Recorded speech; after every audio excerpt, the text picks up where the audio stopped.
Hello and welcome to the second topic of daily scan.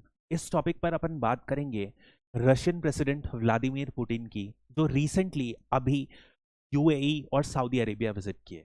ये visit बहुत तरीके से जियोपॉलिटिक्स को हाईलाइट करती है और दिखा रहा है कि कैसे मिडिल ईस्ट की जियोपॉलिटिक्स रीसेंट इवेंट्स की वजह से लगातार इवॉल्व हो रही है। यदि अपन कंटेम्प्रेरी टाइम देखें तो कुछ ऐसे इंसिडेंट्स हैं जो लगातार geopolitics particularly of middle east को शेप कर रही है। नंबर वन यदि अपन देखें तो वो है ऑयल के रिगार्डिंग, जहां पर सऊदी लगातार ऑयल को कट करने के लिए पुश कर रहा है और इस रिगार्डिंग ओपेक प्लस की मीट के बारे में लगातार चर्चा हो रही है। सेकंड यदि अपन देखें तो रशिया यूक्रेन वॉर है और थर्ड यदि अपन देखें तो इसराइल का गाजा पर जो वॉर या अटैक हो रहा है उसकी बात करी जा रही है। इन सारे इवेंट्स की वजह से रशिया एक तरफ से अपने अलग अलाइज बनाने पे तुला है और as a result entire Middle East, जो एक टाइम पर यूएस डोमिनेटेड था, वो अपने जियोपॉलिटिकल इक्वेशन सबके साथ चेंज कर रहा है। That is what we are gonna understand in this video. तो सबसे पहले यदि अपन बात करते हैं तो पुतिन ने सबसे पहले अबू धाबी विजिट किया, देन रियाद विजिट किया और the interesting part was just after return from the trip वो क्रेमलिन में रशिया में होस्ट करते हैं इब्राहिम राइसी, जो कि ईरान के प्रेसिडेंट हैं। यानी कि मिडिल ईस्ट के तीन important countries UAE, Saudi Arabia और ईरान, तीनों के साथ कंसेक्यूटिव मीट है। ये मीट इसलिए भी और इंपॉर्टेंट है क्योंकि जब से वॉर स्टार्ट हुआ है रशिया यूक्रेन का और यूएस के सैंक्शंस लगे हैं, तब से पुतिन केवल और केवल लिमिटेड ही ट्रैवल किए हैं, मेजरली ईरान और चाइना में ही ट्रैवल किए हैं।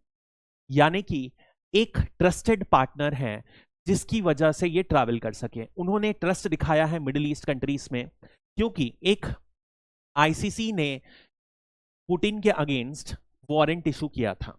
इसी वजह से जब साउथ अफ्रीका में ब्रिक्स की समिट थी, इस वजह से पुतिन ने इसे भी स्किप किया था। और जहां पर ब्रिक्स को जो वो लगातार हाईलाइट करते रहते हैं, उसकी इंपॉर्टेंस को एम्फेसाइज करते रह रहे हैं, उस सिचुएशन में ब्रिक्स समिट को छोड़ के यूएई और सऊदी की तरफ विजिट करना एक क्लियर सिग्नल दिखाता है कि पुतिन की नई स्ट्रैटेजी और नए इंपॉर्टेंट पार्टनर्स क्या हैं, और ये दो कंट्रीज के लिए भी बहुत इंपॉर्टेंट पॉइंट्स हाईलाइट दिखाता है। यदि अपन समझते हैं तो दोनों कंट्रीज जो शेख जायद हैं यूएई के और सलमान जो है शेख सलमान एमबीएस जिन्हें बोला जाता है सऊदी के, दोनों ने ये अफर्म किया कि रशिया हमारे साथ एक ऑल टाइम एक अच्छा फ्रेंड बन रहा है और रिलेशंस लगातार नेक्स्ट लेवल पर एलिवेट हो रहे हैं, यानी कि रिलेशन स्ट्रेंथन हो रहे हैं।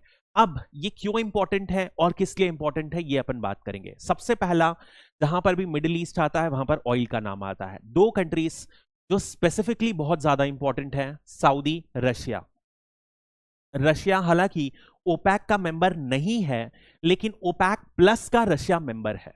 और यदि अपन आज की डेट में देखें तो सिर्फ दो कंट्रीज मिलके close to 20% of the oil जो पूरा ग्लोबली प्रोड्यूस होता है पर डे, वो ये प्रोड्यूस करती हैं।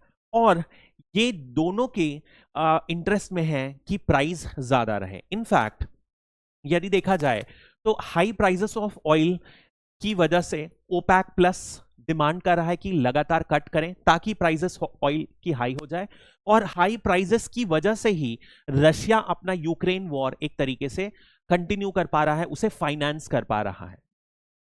रशिया के पॉइंट ऑफ व्यू से देखें क्यों ये इंपॉर्टेंट है, क्योंकि रशिया का इलेक्शन है जो पुतिन है, अभी अभी उन्होंने डिक्लेयर किया है कि वो फिर से इलेक्शन के लिए लड़ेंगे और ये इलेक्शन मार्च में शेड्यूल्ड है।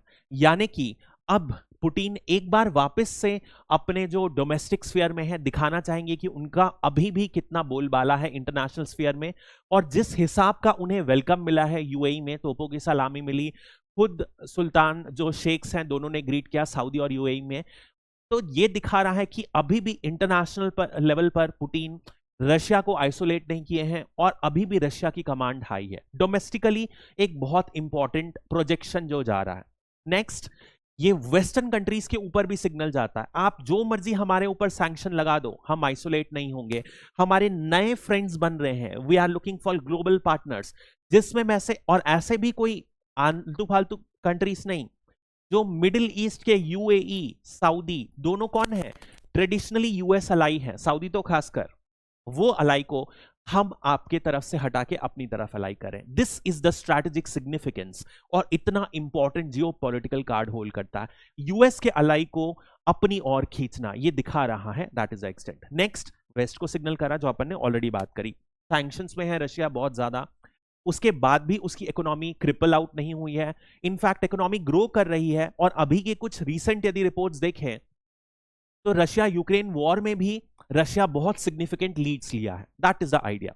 यदि अपन मिडिल ईस्ट पर्टिकुलरली सऊदी और यूएई के पर्सपेक्टिव में बात करें तो बहुत सारे न्यूअर डायमेंशंस भी आते हैं। सबसे पहले ये दो countries western world led by US and Russia के बीच में, और रशिया की अलग जो ग्रुप बन रहा है ईरान, चाइना, इन कंट्रीज के बीच में ब्रिजिंग का काम कर रहा है। दोनों के बीच में एक तरीके के नेगोशिएशन को लाने पर मौका दे रहा है, यानी कि they are acting as neutral powers, that is the idea.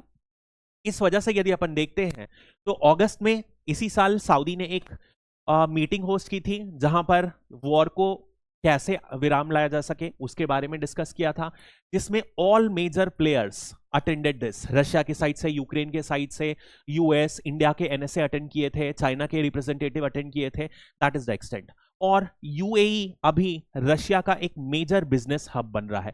International sanction के बाद दुबई, खासकर जितने भी ट्रेड हो रहे हैं रशिया का, वो दुबई हब के थ्रू हो रहे हैं। तो ट्रेड रिलेशनशिप बहुत ज्यादा ग्रो हो रहा है। इनफैक्ट पुतिन ने अपने स्पीच पर यह स्पेसिफिकली बोला है कि ट्रेड बहुत तेजी से बढ़ा है और हम एक्सपेक्ट कर रहे हैं कि और आगे बढ़ेगा। नेक्स्ट, यदि आप समझोगे, जो मैंने ऑलरेडी बताया, यूएस के अलाइज हैं जो पार्टनर स्विच किए हैं, यानी कि अभी जो सेंटिमेंट है, यदि खासकर आप अरब्स लोगों का देखो तो गाजा में बहुत सीवियर एट्रोसिटीज हो रही है। कल भी अपन ने आर्टिकल 99 की बात करी थी यूएन चार्टर की। अब सीवियर एट्रोसिटीज की वजह से क्या हो रहा है, सारे के सारे अरब वर्ल्ड, क्योंकि यूएस ले रहा है इजराइल का साइड, इस वजह से अरब्स में एंटी यूएस फीलिंग बहुत ज्यादा चल रही है। इस वजह से क्या हो रहा है, यूएई और जो लोगों के इन जनरल मिडिल ईस्ट के सेंटीमेंट है वो एंटी यूएस इंक्लाइन हो रहा है। तो इसी बात का फायदा उठा रहे हैं। और इनफैक्ट यदि अपन यूएई की स्पेसिफिक बात करें तो यूएई ने बहुत मना करने के बाद भी यूएस के, उन्होंने अभी भी इलेक्ट्रॉनिक्स और बहुत अदर प्रोडक्ट्स लगातार रशिया को सप्लाई करते आए हैं। इसके बाद यदि अपन बात करें, यूएस की डिपेंडेंसी कम हो रही है मिडिल ईस्ट में। एक जमाना था जब सऊदीज 100% यूएस के ऊपर डिफेंस के ऊपर डिपेंडेंट थे, अब वो दूर हट रहा है, वो समय के साथ हट रहा है, that is the idea. Russians are turning to UAE, क्यों? क्योंकि रशिया दुबई कैसे कर रहा है और सऊदी का बेसिक आइडिया क्या है, ऑयल उनको समझ में आ रहा है ज्यादा साल चलेगा नहीं, तो हमें इकोनॉमी को डाइवर्सिफाई करना है। और उसमें सबसे बड़ा जो मिडिल ईस्ट में एक नाम आता है दुबई, जो एक इकोनॉमिक हब की तरह से अपने आप को प्रोजेक्ट कर रहा है। इस सिचुएशन में क्या होगा, यदि दुबई का डेवलपमेंट बढ़ता है एज एन इंटरनेशनल हब, तो बहुत सारी रशियन कंपनीज दुबई को प्रेफर करेंगी। दुबई को क्या फायदा होगा, उन्हें रशियन कंपनीज का, रशियन जो भी ओलिगार्क्स हैं उनका पैसा मिलेगा, रशिया से पैसा मिला, दुबई की इकोनॉमी डाइवर्सिफाई होगी, that is the basic idea. यदि अपन बात करें, एक और चीज जो जस्टिफाई होती है कि अमेरिका जो एक तरीके से पूरा का पूरा मिडिल ईस्ट को छोड़ चुका था, और ये फिनोमिना अपन देखे हैं कि ये अफगानिस्तान से रिसीड कर लिया था, मिडिल ईस्ट में जो सिक्योरिटी कवर था वो लगातार हटा रहा था, और ये सारा का सारा ध्यान कहां लगा रहा था, इंडो पैसिफिक, या और पर्टिकुलर अपन बात करें तो साउथ चाइना सी पर।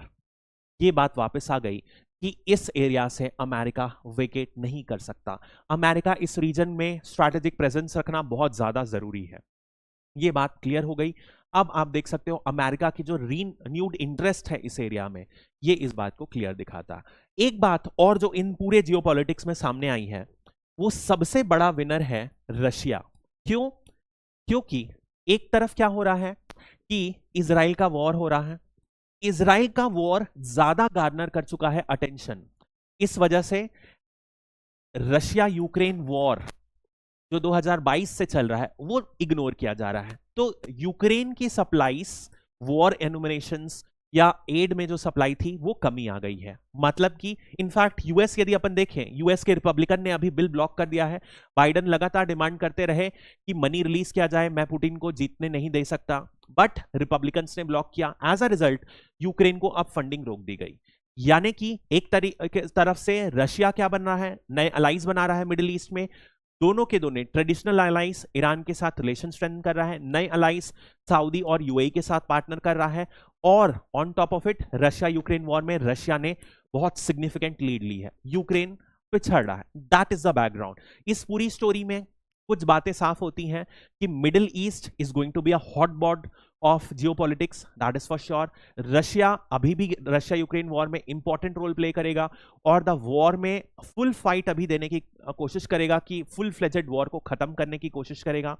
It is a golden opportunity for Russia कि यूक्रेन को जल्दी से जल्दी हरा दे, प्रो रशियन गवर्नमेंट सेटअप कर दे, तो रशिया हो सकता है आगे वाले टाइम में अपन देख सकते हैं यूक्रेन पर स्ट्राइक बढ़ा दे।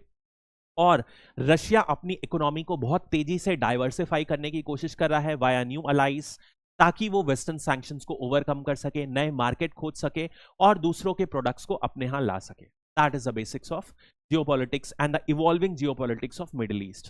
That's all for this topic. Thank you.